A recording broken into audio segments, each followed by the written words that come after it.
Hello friends, তো আমি হয়ে গেলাম রেডি। এখন যাবো মেলাতে। তো তোমরা ভিডিওটা পুরোপুরি দেখবে। আর তোমাদের যদি আমার ভিডিও ভালো লেগে থাকে তো প্লিজ আমাকে লাইক করবে, সাবস্ক্রাইব করবে আমার চ্যানেলটাকে, আর শেয়ার করবে। তো আজকের ভিডিওটা কি তোমরা তো বুঝে গেছো, কারণ আজকে আমাদের নাহারকাটিয়াতে মেলা এসেছে। তো আমরা যাব মেলাতে। তো আমি যাব, আমার বোনও যাবে, ঠাম্মি যাবে, তো আমাদের পাশের বাড়ি একটা বোনও যাবে। তো আমরা সবাই যাব মেলাতে। তোমরা ভিডিওটা পুরো দেখো, আমাদের এখানে মেলাটা তোমরা পুরো ভিডিওটা দেখো। যদি তোমাদের ভিডিও ভালো লেগে থাকে তো লাইক করবে।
তারপর আমরা টিকিট করলাম, তারপরে দাঁড়িয়ে আছি। তো আমাদের টাইম কখন আসবে, কারণ অনেকটা বড় লাইন ছিল দেখতে পাচ্ছ। তারপর আমি উঠলাম, উঠার পর দেখো বসে অল্প টাইম ভাবলাম কি ভিডিও করব, বাট যখন ঘোরা স্টার্ট করে তো অনেকটা ভয় লাগে। তারপরে দেখো যখন হয়ে গেল স্লো করে দিচ্ছিল, তখন আমি ওটা ভিডিও করলাম, কারণ অনেক ভয় লাগে। ভাবলাম যদি হাতের থেকে বাই চান্স ফোনটা পড়ে যায় তখন কি হবে, তার জন্য আমি মোবাইলটা পকেটে ভরিয়ে। দেখো ইয়াররিংস, মানে আমার ইয়াররিংস বলতে আমি চোনখানে দেখি ইয়াররিংস আমি নিবই, কিন্তু কালকে আমি নিইনি কারণ অনেক দাম বলছিল। একটা ইয়াররিংস 150, কারণ ওগুলো বহুত কমে পাওয়া যায়। 50 ইয়াররিংস তো যোনগুলি বলছিল 50, ওগুলি প্রায় আমি বাজারে পেয়ে যাবো 30 to 20 পেয়ে যাবো। আর যোনগুলি বললো 100 তো 70-80 পেয়ে যাবো। তো অনলাইন অপশান তো আছে। আরেকটা ভালো জিনিস এখানে ছিল, দেখো সাপের আধা মুখ আর আধা সাপের শরীর। তো এটা তো সবাই গিয়েছিল। তো এখানে টিকিট ছিল 30 টাকা। তো বোন বলছিল ঢুকবে, বাট আমি বলছিলাম না, ঢুকবো না, কারণ এগুলি টাকা লস। কারণ অনেক টিকিটের দামই 50 টাকা, যেখানে ঘুরবে 50 রুপিস। তো আমি বললাম ঢুকলাম না। তারপর আমি দেখতে গেলাম কাপড়। দেখো ওটা কাপড়ের কালেকশনও ভালো ছিল, বাট দাম আমার একদম ভালো লাগেনি, কারণ অনেক দাম। আর মেলাতে তো এমনিও জিনিসের অনেক দাম থাকে। তারপর আমরা ঘুরে টুরে আসলাম।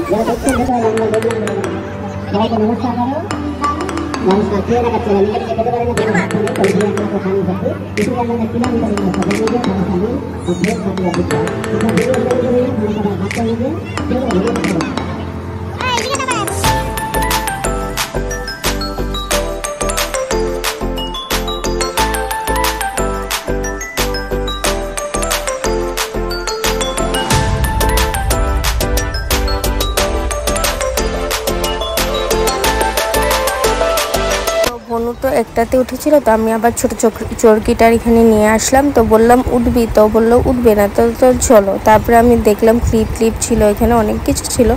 তো এত দাম বলছিল, আমি বললাম না, নেবো না। একটা 30 রুপিসের জিনিস 50-60 বলছে, আমি নেবো না। তারপরে আমরা বাসন এখানে আসলাম। দেখো বাসন এখানে 40 রুপিস, ফিক্সড রেট 40 ছিল। তো এখানে অনেকটা ভিড়, মানে অনেক ভিড়, প্রচুর। কালকে তো অনেকটা ভিড় ছিল। তারপরে এদিকে দেখো দেখছিলাম কি সুন্দর সুন্দর বেলপাতা ছিল, পান ছিল। তো ঠাম্মি বলছিল একটা বেলপাতা আর পান নেবে। আরও কী নেবো, এখানে এরকম জিনিসও নেই। তো সে দুটো নিল। নেওয়ার পরে ঠাম্মি কী করলো, আমি এদিকে বললাম তুমি নাও, আমি 30 রুপিসের আরেকটা দোকান ছিল, তো আমি বললাম সেখানে যাই আমি। তো ঠাম্মি খালি নিল একটা বেলপাতা। তারপরে 30 রুপিসের এখানে, ওখানে চামচ 40 রুপিসের এখানেও চামচ দেখছিলাম, বাট 4টা 40 টাকা। তো এখানে আমি নিলাম না। তো এখানে 30 রুপিসেরও 4টাই তো নিলাম, আমিও নিলাম, রিয়াও নিল। তারপরে দেখো বৃষ্টি, তারপরে দেখি কি পুরা বৃষ্টি, মানে বৃষ্টি পুরা পড়ছিল। তো আমি বললাম চল, দেখো অনেকটা লেট, 10টা প্রায় 10টা 10-15 হয়ে গেছে আমরা ওখান থেকে বেরিয়ে। তো সব বন্ধু, তারপরে আমরা একটা হোটেল, ছোটো মোটো পায়েল হোটেল আমাদের এখানে নাহারকাটিয়ারে, তো এখানেও ঢুকলাম। ঠাম্মা দেখো চাটনির রিয়েকশন দেখছো, আমি তো হাসতে হাসতে। তারপরে আমরা চাউমিন খেলাম। ঠাম্মা বলছে চা খাবে, আমি এত রাত্রে তো চা দেবে না, তো ব্রেড চপ কারণ চাউমিন খায় না ঠাম্মি। তো ঠাম্মিকে বললাম কফি, তো কফিও খাবে না। তো আমরা খেতে ভালোও লাগলো, অনেক এনজয় করলাম। তো আজকে অবধি এতটুকুই, থ্যাংক ইউ।